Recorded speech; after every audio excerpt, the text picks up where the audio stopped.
It's just a video game. It doesn't matter whether you win or lose. Or does it? We're going to be talking about all that and more, but first, coffee. Okay, I actually can't remember exactly what coffee this is because it's been a little while since basically this is kind of leftover coffee today, but hopefully it's still fresh. I put it in the fridge. It might be Guatemala Barrancas, but then again it might not be. So let's find out. Now, I'm not such a connoisseur that I can tell you exactly what coffee it is just by smelling it, but it does smell like coffee. Alright, so I can't remember exactly what it was that caused me to think about this. But there was a video a long time ago that I watched. It was like years ago that I watched this. It was called like How to Get Good at Fighting Games. And it was by Maximilian Dude, who I'm sure most of you are familiar with. And he pointed out that one of the more important things about getting good at fighting games is experiencing the thrill of winning matches. And that comes from getting into the game when no one actually really knows how to play it that well yet. So everyone's still a newbie at the game, and so you have a higher chance of experiencing the thrill of winning, and that becomes like your motivation to continue playing. But first, let's grind! And so I totally get that. Getting to the game early is really important, but in the case of games like Street Fighter V, and actually just in fighting games in general, I've just come back to it at a very late stage, because I stopped playing them for a really long time. And yet I've still got the bug. I've got into it, and I'm really enjoying playing the game. What's that? Sorry, there's like a typhoon right now, so if you hear any weird sounds, it's like the whole building is probably going to start shaking in a minute. So I was trying to figure out, why is it that I really enjoy fighting games, even though I didn't get into Street Fighter V until like 2 years after the game had already been out? The point that Max made really early on is that winning does really matter, but not just because it motivates you to play more. For me, I realized it was something slightly different. What happened was that I started streaming on Twitch, and also I've been doing a bit of streaming on YouTube as well. And as I was playing, I realized, well, I can't just instantly be better at the game, and I can't just only stream when I'm good at the game. So I'm going to have to stream while I'm improving at the game, and I think that can be kind of interesting to watch as well. So here I am improving at the game, and every time I play a match, like, I would lose a lot. Basically, it's really hard to avoid, but when you go online and you start to improve at the game, you experience losing battles all the time. And I feel like I've taken it quite well. I've been like, yeah, it's okay, I lost. Okay, yeah, it's okay, I lost. But then after a while, if you lose over and over and over and over again, you start to go like, why am I doing this? I'm not having fun. I'm not enjoying this. And that's how I realized you have to start winning at some point. And it's not just because winning is fun or because it feels good. I started to realize that if you don't win, then how do you know whether you're improving? And so this brought on a really important point in my mind about how games can actually be changed development-wise, how we can develop games differently so that people will enjoy them more without killing execution, which is what most developers tend to be doing, is making execution of moves and special moves in these video games, making them easier so that people experience having fun sooner. But in the end, and I think this is a Core A gaming video that Gerald did a long time ago, it's actually for the more advanced players, it's actually the fact that the game is difficult that provides the joy and fun of the game. You're enjoying it because you've got over this difficult thing. You learned that there was a trick that could be done, and getting over the hump, the execution barrier, is actually what made it fun. By lowering the execution barrier, you really deprive people of a potential feeling of accomplishment that comes with learning something kind of difficult and being one of a select group of people who have been able to overcome that difficulty and experience what it feels like to know how to do something special, even if it's difficult. Now, I should point out that it's actually, important to me that you know that this isn't a conversation about execution being the most important thing in a fighting game. I'm not trying to say that if a game has easy execution, that it's not fun as a fighting game. But it does remind me of a point that was said by Simon Sinek in one of his older talks, where he says it's why people don't give prizes for coming in last place anymore. Like, they used to give out medals to people for coming in last place, and they realized that it was pointless to do so because it devalues the medal of the first place winner, the person who actually won, the person who actually put in the effort to become first place, to come in first place. It's clearly not the only solution we have to us to just lower execution so that anybody can be amazing at Street Fighter. Because if anybody can be amazing at Street Fighter, then it's not fun to be amazing at Street Fighter anymore. Talking about execution is one thing, but what I discovered for myself is that while I was streaming frequently, it occurred to me that even though I feel like I'm fairly mature and I can handle a loss, it still felt awful to lose in these games, no matter how mature I tried to be about the situation. And I tried to figure out, like, how can I get over this? How can I learn to enjoy this without having to win? Why is it so important to me that I win and that I don't lose? And then I realized, if you don't win in a fighting game, then you don't have any idea whether you've made any progress. And maybe for some people who are incredibly mature and have played for a very long time, they know when they're making progress, then fine. Maybe it's clear and understandable for you. But for the general population coming into fighting games, and especially people who are new to it and haven't been playing for a very long time, it's very difficult to know whether you've actually improved at the game. And unlike a lot of other games, you have to learn the system and how it works. You can't just complete a fighting game, you have to become proficient at it, right? You can't just get to the end of arcade mode and say, I completed Street Fighter, because you don't really ever complete Street Fighter. It's a bit more like learning an instrument or learning a skill like yo-yoing or something. You don't complete yo-yoing, you just get better and better at it and learn more and more tricks and become better and better at stringing together different tricks so that it looks like a more interesting performance. And Street Fighter is very similar. In fighting games, because they don't end exactly like, like a story-based game, you have to have some way of finding out whether you've actually improved at the game. And that measure comes from winning matches online.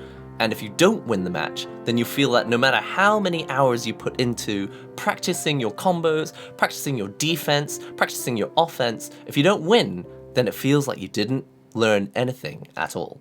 Alright, let's take this off here. I have a funny feeling that I made too much coffee as usual. Maybe I should just put a marker on this beaker thing. Pitcher? What do you call this? Beaker? Pitcher? So that I know exactly how much I should be making. But, Smells like coffee. Time to taste a bit of Guatemala Barrancas? Probably. Oh, still tastes very characterful. Even after pretty much being in my fridge for like a week. Still really chocolatey. I'm not sure if I said it was chocolatey before, but I feel like it's chocolatey now. So it really got me thinking about how important it is that you win in a game. Not just because it's motivating and makes you feel good, and that's what's gonna keep you going and playing that game, but just as a measure, as a ruler, as a guideline for whether you have made any progress at all. Because remember, fighting games don't really just end. You just kind of enter into the fog of fighting games, and it only becomes clearer. The fog only becomes clearer as you win matches. You start to feel like, hey, I started to do more DPs, I started to do DPs less often, I started to be more defensive, I started to become more offensive. Whatever it was that you tried, if you won that match, it makes you feel like you made some progress. Because in actual fact, it's not a linear path like a lot of journeys. It's like going into space and exploring, right? And you just kind of expand and expand. You move over to Jupiter, which is how you learn to be defensive, and then you move over to Saturn, and that's the planet where you learn to be, better at combos or whatever it is. You're just like putting together this picture until like the puzzle pieces form more and more of a clear final image, rather. And for that reason, winning is really important. Experiencing winning is really important. And mobile game developers know this really, really well, and that's why they give you achievements all the time. That's why our video game consoles, that's why Steam does it. They pop up that little achievement that says like, you started story mode, here's an achievement. It's like, that's not an achievement, and we know it's not an achievement. We feel cheated when you try to give us an achievement for stuff that we know took no effort. Maybe that works for some new players who have never experienced like the difficulty of getting through arcade mode and that being an achievement. Maybe just turning on story mode feels like an achievement for some people, but for me, I know that that's not something to celebrate. I know that it's something that anyone can do, and that for me, just because I've been playing these games for a long time, actually doing something difficult that I couldn't manage before is where I get the joy and fun from the game. And I understand that that could be very different for a large number of other people. So I think there's two main things to take away from this. There's the fact that winning is clearly important because winning is our yardstick in this non-linear fashion of progressing. We're just putting the puzzle pieces together until we've gained more and more clarity about our actual situation and what to do with ourselves. That's the first point. That winning is really important. But secondly, the other one is that execution. If you take away too much execution, you get to a point where it's not satisfying to play at all. You can only trick people into thinking that they've achieved stuff, like turning on the game, turning on the game, achievement unlocked. You can only trick people for so long before they start to cotton on and go, yeah, okay, so I pressed forward and A, or I pressed back and B and C, and I pressed down and 3 buttons at the same time, and yeah, the character's doing something really cool, but I feel no connection. I don't feel like I made it happen. I chose when it should happen, and I think there's value in that. Timing is clearly really important, knowing when to do something, when to not do something, when to gamble and when to not gamble, when to block, when to not block. This stuff is really important, but it only goes so far. And if you remove execution entirely, so basically you just make it a game with one button and it's called the win button, you just press it to win. Obviously, that's going completely the other direction, and you can see where that would be unsatisfying, right? Execution, to an extent, is actually really important. It's actually quite important that there is some difficulty to this, that there is some level of barrier that you have to overcome, otherwise it won't be satisfying to play. And secondly, you have to make people feel like they're winning. But I don't think you have to make the game easy to allow people to win. Because actually, if you make execution easy for everyone, then the people who were still good at fighting games to start with are still going to beat the newbies. And so the pros will learn how to play this new, easier game, and they'll still beat the people who are coming into the game genre fresh. This is why making execution easier doesn't actually solve the problem at all, really. Maybe it feels like it's making it easier. Maybe it makes it feel like people are having more fun at the start. But if they were never going to enjoy games for accomplishment reasons, if they were never going to enjoy games because they like to overcome difficulties and challenges, then making execution easier is also not going to solve that problem. So here's what I think. Clearly, winning helps us feel like we've made progress.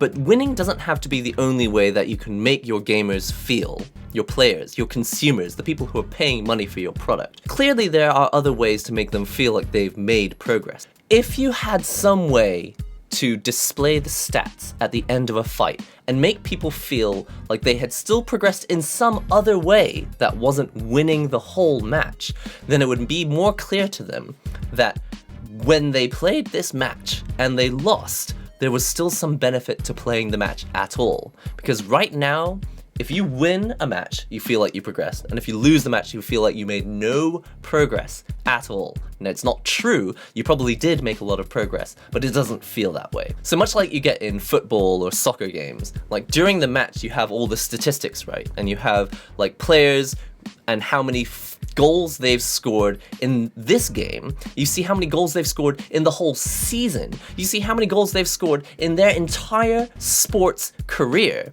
And that's the sort of thing that would make us feel like we've made progress. Even if you just put numbers on the number of times you did a DP, the number of times you did a crush counter, if you put stats on the number of times you just did a counter in general, and for anyone who's not familiar with that, a counter is when someone's already put their punch out for you and then you punch after they punch. These are really important techniques for fighting games, but if you lose the match, it feels like none of that really mattered. All we need is statistics on what you did so that you can look at the numbers and go, I did more counters than usual that time. Hey, I dodged more attacks this time. I was more defensive than usual this time. I played a really offensive game. I beat the other person faster than usual. Or this match ended more quickly and I lost faster than usual.